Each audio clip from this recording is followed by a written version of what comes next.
Good afternoon, everyone. Welcome. This week is a study in contrasts in Washington. The House of Representatives, House Republicans are standing up and leading, providing strong, principled leadership to address the crises facing this nation.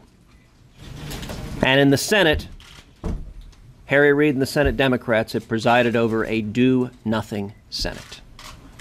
Our country is facing a crisis at the border. This year, 90,000 unaccompanied children are expected to cross illegally into this country.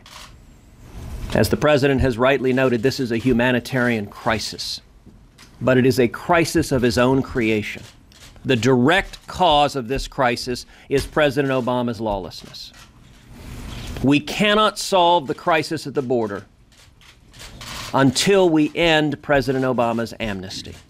The Border Patrol interviewed some 200 people who had come recently illegally, many of them children, asked them the simple question, why did you come? Just a few years ago in 2011, there were only 6,000 kids coming. Now, it's 90,000. What changed? 95% of those interviewed by the Border Patrol said we're coming because we believe we will get amnesty. We believe we will get a permiso and be allowed to stay.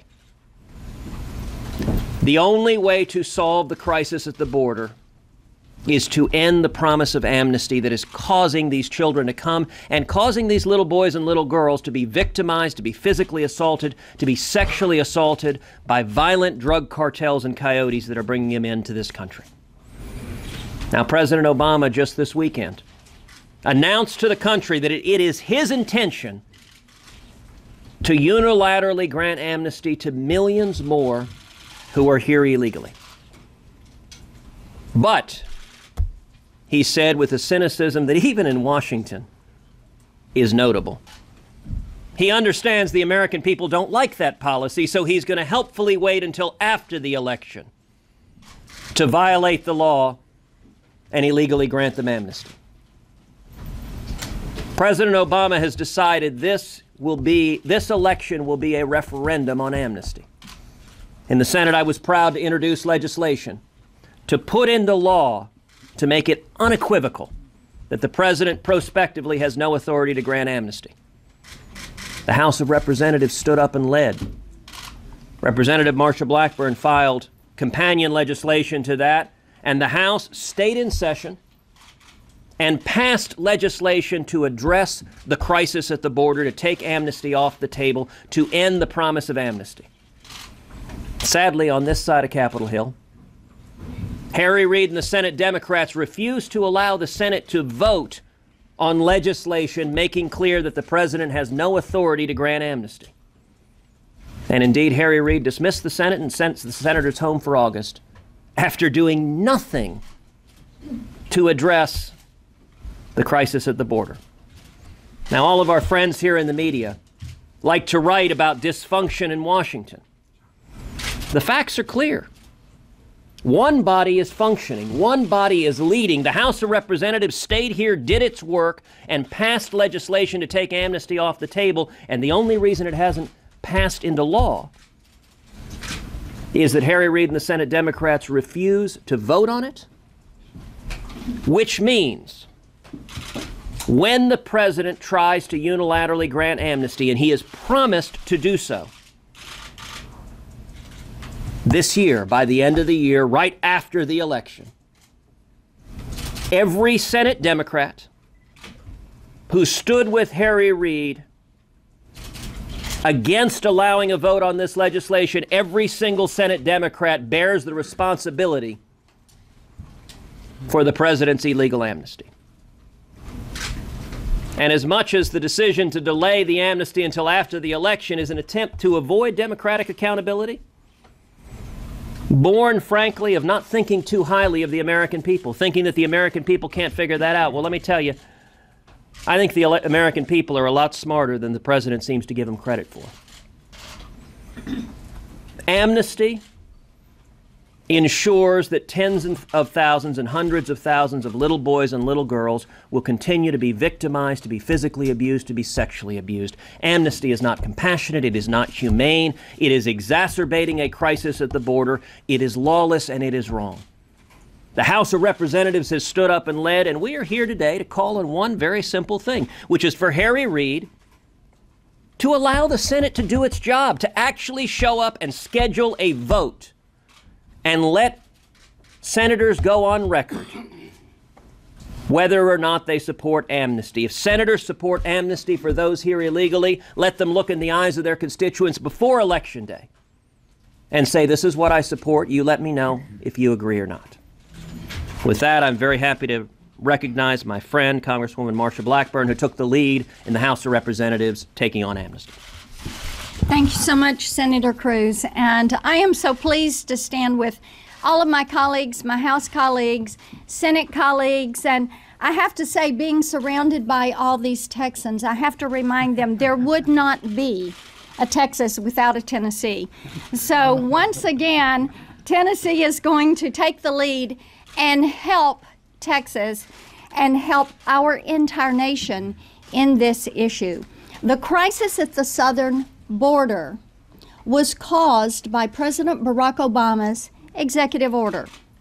We know that when you talk to our agencies and officials that are involved in this process, they will tell you that it is the magnet, that executive order that established DACA is the magnet that is drawing people across this border. Now, the problem is, in addition to all these children, Border Patrol has apprehended people from 75 different countries that are coming across the border. And in this week, when we remember what happened on 9/11, it is so important for us to know it is imperative that we protect our country. It is imperative that we know who is in this country, and it is imperative that we protect this nation's sovereignty. Now, along with the 352 bills that are stuck on Harry Reid's desk is this one little bitty bill right here. It is easy to read. We could easily have a session and read the entire thing. And we're calling on Harry Reid to take up H.R. 5272 and the companion bill in the Senate, Senator Cruz's legislation. Pass it, send it to the president's desk. It's not about politics. This is about protecting our nation. It's about stopping the magnet that is causing so many to come to that southern border, and along the way, they are subjected to human trafficking, drug trafficking, sex trafficking. Let's put a stop to it. Let's do the compassionate, humane thing and put a stop to it. Let's pass H.R. 5272 in the Senate. Okay, thank you. First of all, I want to thank Senator Cruz, who always exercises and demonstrates such great leadership on all issues, particularly on the issue of immigration. And I want to concede at the outset that Marsha Blackburn is right. There were a lot of Tennesseans at the Alamo. In fact, one of the folks going to the Alamo, Davy Crockett, whom you've heard about, was on the outskirts of San Antonio on a hill looking down, and he could see the Alamo, and he wrote the last letter that he wrote to his daughter. And one of the, I think it was the last line in the letter actually said, "Don't worry about me, I am among friends." And that's how I feel today with the senator and with Marsha Blackburn on either side today. Hopefully with a different result. Hopefully with a different result. But the House has passed 340 bills, more than 340 bills, that are awaiting action in the Senate, on the Senate doorstep. Among those 340 bills that the Senate has not taken up, one of the most important is the bill we're talking about today, the border security bill that we passed right before the August district work period. And that bill is important for all the reasons that were just mentioned. But the point is that the President says that the House has not acted. The House has acted. The Senate is, frankly, skirting its responsibility to act itself. And the real problem here is that the President has threatened administrative amnesty that the Senator has just talked about. Well, the reason he has delayed his amnesty by executive order is because he's afraid of the American people. He knows that what he wants to do is not popular and not supported by the American people, and that is the problem.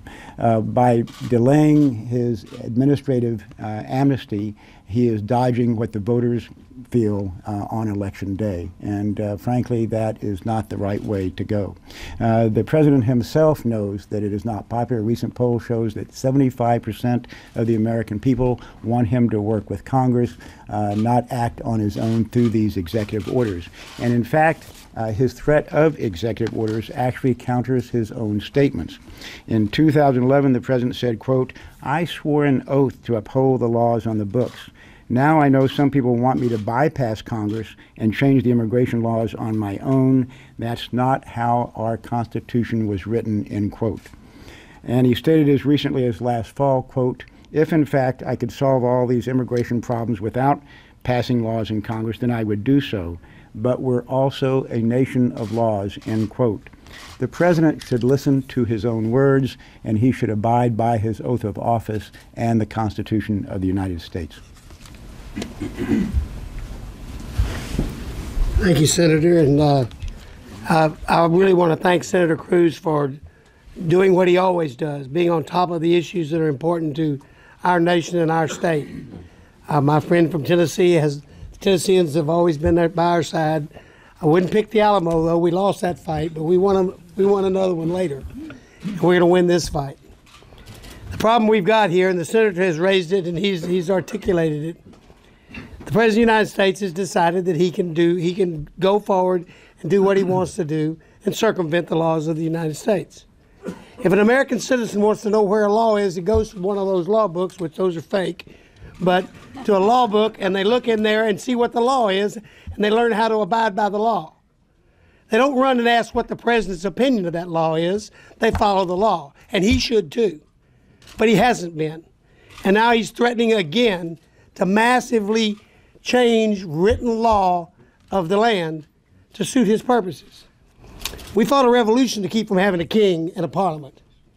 We've got a president and a constitution, and we've got a House and a Senate. The president's job is to enforce the laws that the House and the Senate write. And that's his job. And whenever he circumvents it and doesn't do his job, the first thing we hear is, "Oh, by the way, please send me $4 billion to bail me out." Because I've already proven that this got me in a mess here with all these kids coming across the border. So think about it in the real context. There's no fix here. There's an expansion of the broken system by what the president is proposing, and an ask for, "Please give me the money to fix what I've already messed up." Let's get real. Follow the law, Mr. President. If you'll follow the law, we'll be happy. I thank the senator for allowing me to be here. I, too, would like to thank Marsha Blackburn, my neighbor to the north in Tennessee, and then also Senator Cruz and Senator Jeff Sessions, who have done tremendous work on behalf of the American people in the United States Senate. I want to emphasize something. We're talking about the southern border, but an important aspect of that is not just illegal aliens. A more important aspect of that is American citizens. Right now, American families are struggling. They're having a difficult time finding jobs, and when they find jobs, they're having a difficult time finding jobs that provide the kind of income that is necessary to support a family.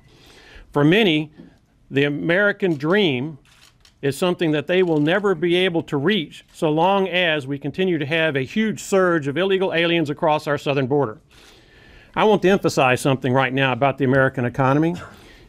Remember Jimmy Carter and the economic malaise? The labor participation rate today, that's the number of Americans who are actually pulling the load, doing the work, is at its lowest levels since the 1970s. A big part of that is what's happening in the southern border. There was a report that came out recently that was startling, so startling that I asked my staff to make sure that the data in it was accurate. And we checked with the Bureau of Labor Statistics, we checked with the Census Bureau, we checked with Homeland Security. And here's the data from the Center for Immigration Studies. There were 5.6 million jobs created from the first quarter of 2000 to the first quarter of 2014, over that 14-year period of time, in the age bracket 16 to 65, a pretty large age bracket. 5.6 million jobs created by the American economy. You know how many of those jobs went to American-born citizens? Minus 127,000. You know what the employment situation is for American-born citizens today? over that 14-year period, because of the lost jobs coupled with population growth, you now have 17 million more American citizens who are unemployed today than in the year 2000. That's why we have to focus on this southern border. Now, I was elected by American citizens, people who can vote. And while I have compassion for people who want to come to America, particularly those who are lawful immigrants, and there's no nation on earth that is as compassionate as America is with respect to lawful immigration, my focus has to be on who gets the jobs, illegal aliens or lawful immigrants and American citizens. The Pew Hispanic Center said that there are roughly 8 million jobs in America today held by illegal aliens. Well, I can only speak for myself and perhaps some of the folks who are with me today, but when that choice is made, and the reason that the United States Senate needs to vote on this legislation is to represent American citizens who are struggling in this anemic economy under Barack Obama. And you can help American citizens by removing from the labor pool as many as possible of those illegal aliens who are holding American jobs and preventing even more from crossing the border and coming into America today. So that's what this battle is about. If you want to stop income inequality, then Mr. Harry Reid, you ought to let these bills come up for a vote, because that will do more to address income inequality than anything else that this United States Congress can do by decreasing the labor supply, which will force incomes and wages to go up, helping all American families, regardless of ethnicity, regardless of race, regardless of chromosomes. So I stand with these other congressmen and senators and beg Senator Harry Reid to let this legislation to come up for a vote and show that you too represent American citizens. Good afternoon. My name is Pete Olson, Texas 22. I'd like to thank my Senate colleague Ted Cruz for his leadership on this issue, and my House colleague Marsha Blackburn. Now, Marsha, one fact about Texas and Tennessee. David Crockett left Tennessee with one specific request for the people of Tennessee, that he's going to Texas. I won't say that because it's a word you can't use in church. But this crisis on the border is President Obama's fault. His first amnesty is called DACA. That happened in the summer of 2012. Right away, that year, 37,000 kids crossed the border without documents. This year, as my colleague said, it's 60,000, spiking up to 90,000 by the end of this year. Next year, Border Patrol says 150,000 kids coming across our border. I was in the Navy for 9 years. To put that in perspective, that's the same size of the Allied invasion force on June 4th, 1944, D-Day. That same swath of people is coming across without documents. This is President Obama's fault. As my colleague said, it is an humanitarian crisis. President Obama, come to the border like I did. See the border. See that grandmother crying with her 3 granddaughters, knowing that she spent $30,000, her entire life savings, to get them across the border, and they'll go back home. She wastes her own money. Watch her cry in disappointment. See the rancher, the woman who lives on a ranch with her husband, who is fully armed with a cell phone and 4 large dogs when she mows her yard. She can't go to the bathroom, take a shower without taking a weapon and a cell phone, because every day she sees someone hiding in her bushes. That is reality on the border. Mr. President, see that border, Mr. Reid, pass the bill now. End this crisis immediately. Yeah, thank you, Ted. Thank you, Marsha, for your leadership in bringing the bill to the House floor and for filing the bill in the Senate. And I'm thrilled that the pressure is now on the Senate where it should be. Democrats can't hide behind Harry Reid and say, well, gee, there's nothing we can do. He won't bring it to the floor. Now, we're for following the law and the president avoiding lawlessness. Well, now they got a chance to show it. All they got to do is step up and force the bill to the floor over Harry Reid's objection. All across America, there are young children, just like we were, that had dreams. I didn't dream of being in Congress. That'd been more of a nightmare. But they're kids. There are adults with dreams. And adults have lost jobs right and left, including in our military. They have been losing jobs because of decisions of the United States government.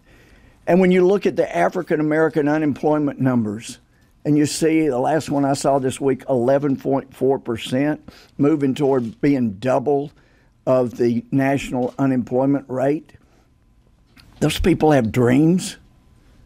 They got dreams. Their kids have dreams. What about their dreams? Well, you can't achieve your dreams when you have a president of the United States that's being lawless. And when you have a southern border that's subjecting the United States to the kind of lawlessness that we see down there, and it ought to scare every American, and I hope you'll report. I've been there in the middle of the night many times as people were processed, and a number of times it's not on their required list, but how much did you pay to be brought up here? $5,000, $6,000, $7,000, $8,000. And they would ask, where did you get that kind of money in Guatemala, El Salvador? And it's, well, there's some people in the United States that are sending. We gathered some in Guatemala. And then on occasion they would say, you didn't get that much money. Where are you going to get the rest? And every now and then they'll say, they've told us we can work it off in America. The drug cartels, the criminal networks are telling them they can work it off in America while this president is continuing to lure people in and being complicit in luring people into their detriments. You've seen pictures of the people who died trying to get here, being lured here. It's time to stop helping the drug cartels and hurting the dreams of African Americans, Hispanic Americans, for heaven's sakes, all Americans. And we can do that if the Senate will step up and follow the leadership of Ted Cruz here and say, enough lawlessness, Mr. President. Let's look at American dreams and seeing them come true. Thank you. Thank you. I'm Roger Williams. I represent District 25 in Texas. I want to thank Senator Cruz for his leadership. I want to thank my colleague Marcia for your leadership. I'm a businessman, and I can tell you what's happening over in the Senate is no way to run a business. And I've been down to the, like many of my colleagues, I have been down to the border.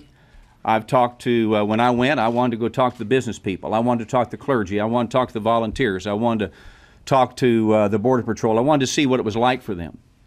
And they all are saying several things.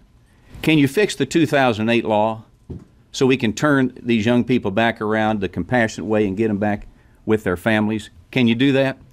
We need more Border Patrol. The clergy and the volunteers saying we need to pray for our country. We're praying every day. Please pray for America. Pray for these children. It's a tragic situation down there. I do wish Barack Obama and Harry Reid would go to Texas and see what we all have seen. But Senator Reid needs to let the United States Senate vote on this legislation. These people were elected by the voters, and they're not representing anyone. And we need to have an election. We stayed till 1 o'clock in the morning, as most of you know, an extra day to pass this legislation. It is the right legislation. It takes care of everything we've talked about. And thanks to the senator and thanks to my colleague Marcia, we've taken care of the amnesty issue. Let's just vote. Let's just see what the people want. But it's a challenging time for America. It's a questionable time for Barack Obama's leadership. I would say to Harry Reid, we need to vote. We need to do what the United States House of Representatives done. I'm proud to be part of that body. We got the business done, if you've heard. It's now time for the Senate to do their job. America is the greatest country in the world. We keep it that way by allowing people to elect people to the House and to the Senate and letting those people vote. So I plead to Harry Reid, let your colleagues vote. Keep America great. Let's fix the border and let's move on and keep America workers working. Thank you. Sure, thank you. Appreciate it, Ted. Thank you. Ms. Marcia, thank you. My name's Ted Yoho. I'm from Florida's 3rd Congressional District. And this is something that, I mean, everybody's espoused pretty much what I feel like right now. It's time to act. You know, America's been going through this for way too long. You've heard the numbers. In 2009, there was roughly 6,000 unaccompanied children. Today, there's 60,000. By the end of the year, 90,000. By the end of next year, 150,000. This is because of the magnet that has been turned on by this administration not enforcing the laws on the book and not securing our border. This is also turning into a national security issue.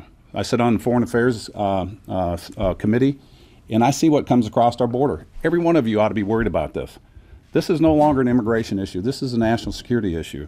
And I hope and I implore you, you know, we talk about, I hear from the press how dysfunctional Congress is. When we look at and diagnose that, as we do a patient being a veterinarian, we diagnose the problem. We're doing the work in the Senate. Bipartisan bills are being passed out of the Senate or out of the House. They're going to the Senate, sitting on the floor or the desk of Harry Reid. I'm going to implore you after this meeting to go to Harry Reid and ask him, why are you not protecting our country? Why are you not bringing these bills up to protect America? Our policies from this government should be to put America first. Our policy should be to make America stronger and more secure. That is the #1 job of the federal government. And I just hope you go out there and do that and get the stories out there and get the American people behind us, because with them, we can solve this problem. We can turn off that switch. And the bill that we passed is a good bill. Marcia, that was a good bill you brought up, and you know, you guys, your lead on this. I appreciate being a part of this. And with your help, we'll get this bill passed and we'll start solving this problem and turning off that magnet. And then we can work on responsible immigration control. That I don't know anybody up here that doesn't want that. And I appreciate your time. Yeah.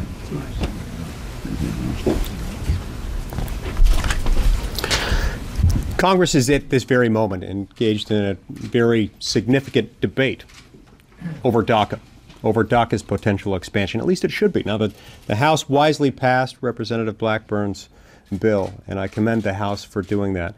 But it was that much more stunning that this had happened. The President soon thereafter announced that he would be moving forward with an executive amnesty decision, but he wouldn't be doing so until after the November election. Now, this suggests to us a few things that are rather disturbing. Number one, it suggests he doesn't really care about what happens in the Senate, which in turn means he doesn't really care about votes taking place in the Senate or debates taking place in the Senate. Most alarmingly, it suggests he doesn't care about the outcome of this election. In fact, it's because of the election that he said he's putting it off. He's afraid about what this might do to his own party in this November's election cycle if he were to proceed before then. That makes it more important rather than less important for this issue to come up for a vote right now. This is a program, DACA so far has brought many tens of thousands of people into our country illegally just in the last few months. And that begs the question, how many tens or hundreds of thousands more will be drawn in as DACA is expanded, as executive amnesty becomes the new norm? This is exactly why we need to have this debate. We need to have this vote. We need to have it now. It needs to occur before the November election and not after. The rule of law in America depends on that. Our president doesn't have the power to do this. And he certainly has no business telling us he's going to do it by executive fiat after the election. But the fact that he's done that should hasten us to vote on it now. I commend Senator Cruz and Representative Blackburn for their work on this issue and look forward to supporting them in every way I can.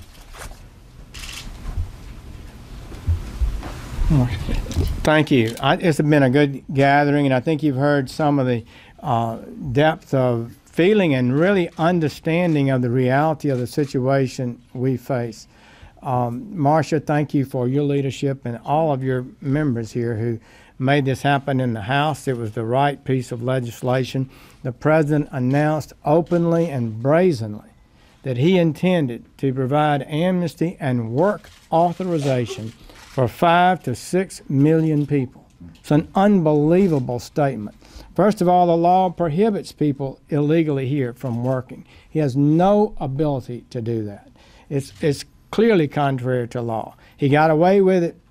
You know, the DACA created a perception that if young people came to America, they wouldn't be sent home. That's why the flood came. One of the things also it incentivized was the president. He got away with that one, so now he's going to adults, 5 to 6 million. And in addition, I would just say one more thing. If that were to happen, would it not incentivize millions of more adults around the world to come illegally in the confident belief that they too eventually would be given legal status? Would it not collapse fundamentally a lawful system of immigration for this great country? The American people believe in immigration, they support immigration, but they've always believe we need a lawful system that serves the national interest and it's enforced in a way that we can be proud of, not to be ashamed of. But it's the politicians, government leaders for 40 years that have refused steadfastly to bend their will to the will of the American people, the people who hire us. And so I don't know, maybe this election people will speak. Certainly Senator Reid is on dangerous ground when he holds all his colleagues together and they refuse to even allow a vote on the amendment that Ted drafted in the Senate previously that now has passed the House. He refuses to have a vote. Why? Because he wants to protect his members. And every member of the press and every member of America who understands how the system works knows that to be true. And it's wrong. We're entitled to have a debate on this. The American people's voices need to be heard. So I thank all of you for the great work you did in the House. I think it really changed the dynamic of this situation. What the American people are asking for is right, good, decent, principled, and consistent with law and the American Constitution. Their voices need to be heard. Senator Cruz? Yes. What is your answer to the President's claim that he's postponing executive action so that it gives you guys a chance to come up with comprehensive remediation as well? That claim doesn't pass the laugh test. The President has stated he intends to grant amnesty. 5 to 6 million people here illegally. But as all of you have widely reported, a number of Democratic senators pleaded with the White House, please don't do this before the election. Because the American people don't want amnesty.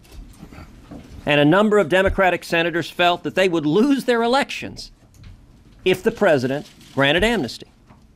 So what did he do? He said, well, I'm still going to do it, but I'll just wait till after the election. The cynicism in that statement is breathtaking. It suggests that neither President Obama nor Harry Reid and the Senate Democrats care what their constituents think. And even worse, that they think so poorly of their constituents. That they figure the American people, if President Obama grants amnesty in November or December right after the election, that the American people will forget about it by the time of the next election. Part of the reason people are frustrated with Washington is elected officials in both parties far too often are not listening to their constituents, are not listening to the people. But I think the President's shell game is too cute by half. He has promised amnesty. The House of Representatives has stood up and led to say, we don't support amnesty, this is a nation of laws. The only reason that legal prohibition has not passed into law, has not gone to President Obama's desk, is Harry Reid and the Senate Democrats will not allow it. Every Senate Democrat stood side by side with Harry Reid in preventing the passage of legislation to prohibit amnesty. That means in this election, the voters have a simple choice. If you support amnesty, if you believe the right response to this crisis of 90,000 little boys and little girls coming into this country is to grant amnesty to 5 or 6 million people who are here illegally, then vote Democrat. And if you don't support amnesty, if you support rule of law, then in every election in every state, the people have a different choice. Senator, what about the advocacy groups that are saying that Republicans are just as guilty as Democrats of politicizing the issue? So I'm wondering how much of a wedge issue would this whole border crisis be for your base? What we should be focused on is solving the problem.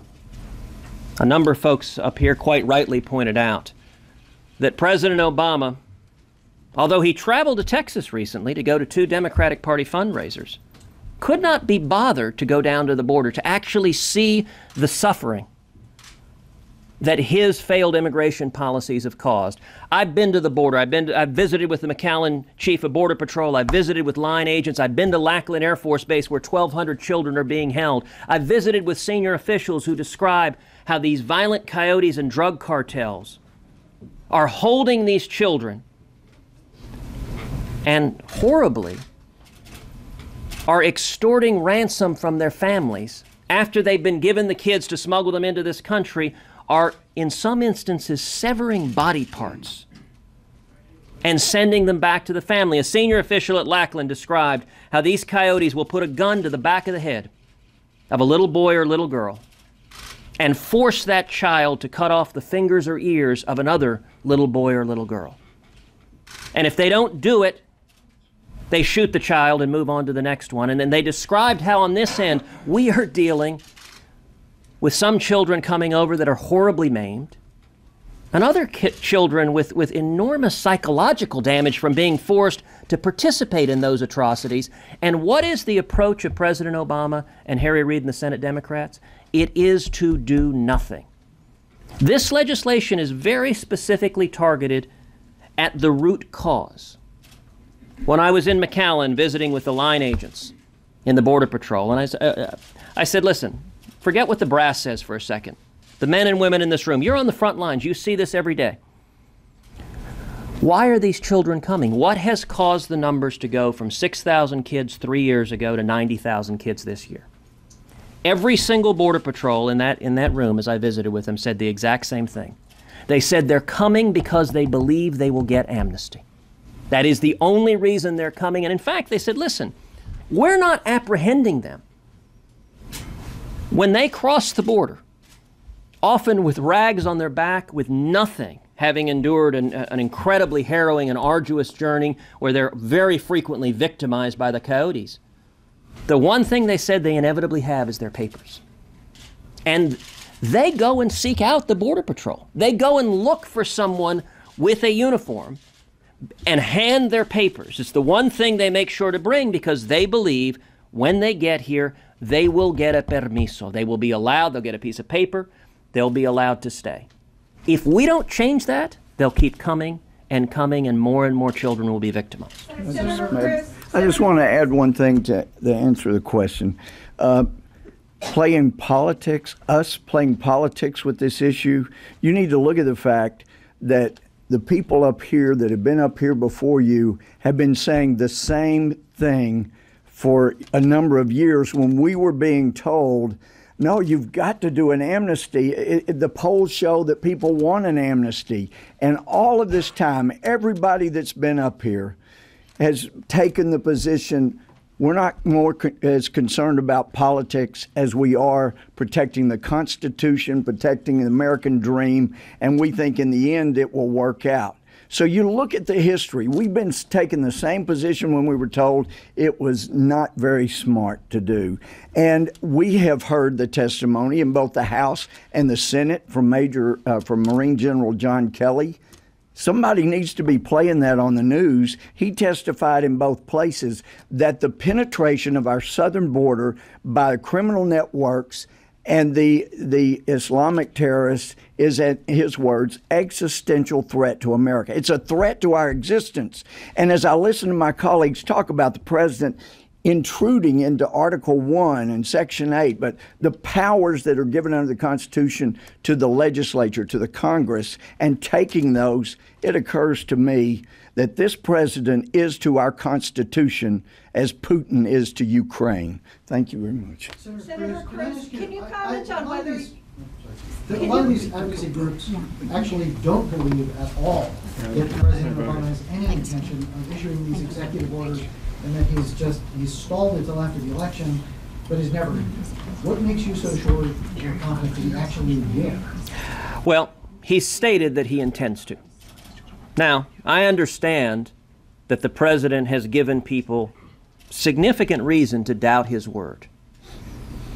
This is a man who campaigned nationally, promising the American people with regards to Obamacare, if you like your health insurance plan, you can keep your health insurance plan. If you like your doctor, you can keep your doctor. There's a reason PolitiFact, an institution of which I am not a fan, but there is a reason PolitiFact rated that statement the lie of the year.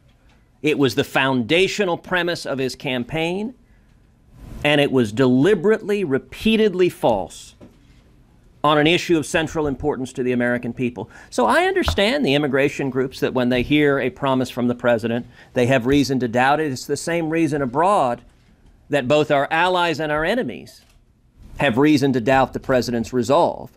When you don't follow through on what you say, that causes people to call into question what you say. But at the end of the day, there's a very simple way to prevent amnesty from being attempted. And that is for Congress to pass this legislation. And I would note, by the way, all of y'all have heard the administration's talking points, and one of the talking points that they say is they accuse the House of Representatives of misrepresenting this issue because they say, listen, DACA doesn't cover these people, so it has nothing to do with this crisis.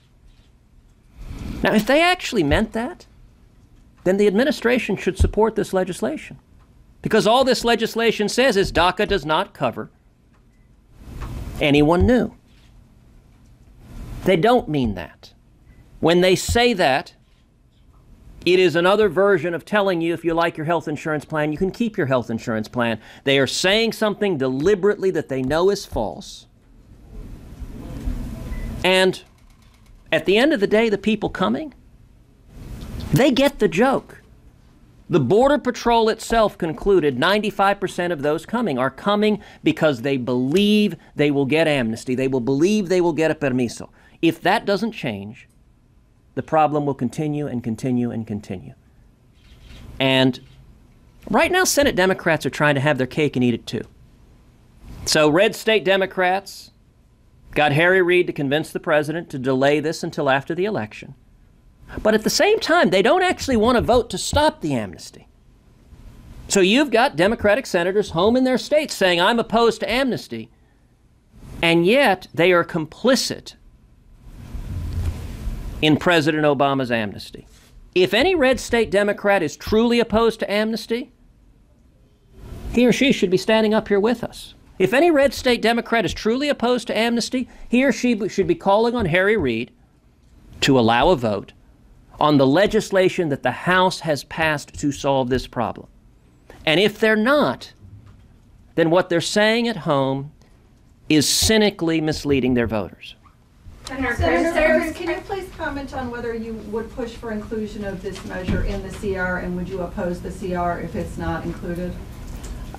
I think we should use any and all means necessary to prevent the president from illegally granting amnesty. That certainly, I think it would be appropriate to include it in the CR, but I think we should use every tool at our disposal. So will you oppose the CR if it's not included? Would Well, you advocate that strategy on the House side as well? Let's wait and see what's in the CR. I have a habit of waiting to actually see what's in legislation before I make a decision whether I will support or oppose it. Last question. Senator Cruz, the Blackburn bill was passed as a package of supplemental funding that also went to agencies dealing with the border. Are you advocating for doing that funding again, or is that something you'd like to see in the CR, or is it just the Blackburn bill? I think there are many good elements that the House passed. So, for example, we had in this House legislation that provided for the federal government reimbursing the states for the cost of calling up the National Guard, which our governor in Texas, Rick Perry, has done, showing leadership that is sadly lacking in Washington. I think that is very beneficial. I support that. Harry Reid and the Senate Democrats made a decision that the Senate would do nothing. And I want to reiterate the point before. It is easy. In fact, I've read this week several stories of folks saying, Congress doesn't work, Washington doesn't work. And I'm going to suggest anytime you write that, that is less than accurate. The House of Representatives has passed over 350 bills. Now, that is a body of the legislature that's working, that's showing up, that's working to resolve the challenges and problems in this country. And there are over 350 bills, including the bill prohibiting amnesty, that are sitting on Harry Reid's desk. And he simply refuses to allow a vote. Now, it is wrong to say Washington isn't working. One man and one man only controls whether these come up for a vote, and that is Harry Reid. And we have a do-nothing Senate because of Harry Reid and the Senate Democrats. We have a do-nothing Senate because far too many Senate Democrats are campaigning at home, pretending that they support policies they don't support, pretending that they oppose amnesty, but yet they don't want to be on record. And every single Senate Democrat is directly responsible for President Obama's amnesty if it occurs later this year. because every single Senate Democrat has the opportunity to prevent it, and they're not doing so. To close this, I'm going to allow my colleague, Jeff Sessions, who has been such an extraordinary leader on this issue, give a closing comment. Well, and certainly I would just say that I think the House passed two good bills. It's maybe not perfect, but their funding bill was almost $700 million, and they made some policy changes. I know Mo was actively involved in that to help create better enforcement. Needed policy changes. I don't know why why Harry Reid wouldn't bring it up. I mean, what possible reason? He didn't get as much money as they wanted, but it's a substantial amount of money and some policy changes that would make this situation better. So I just would thank my colleagues for working on it. Ted, thank you. Mo, I appreciate your leadership. Mike, thank you for what you do, and all the members here. I do believe the American people entitled to have their voices heard.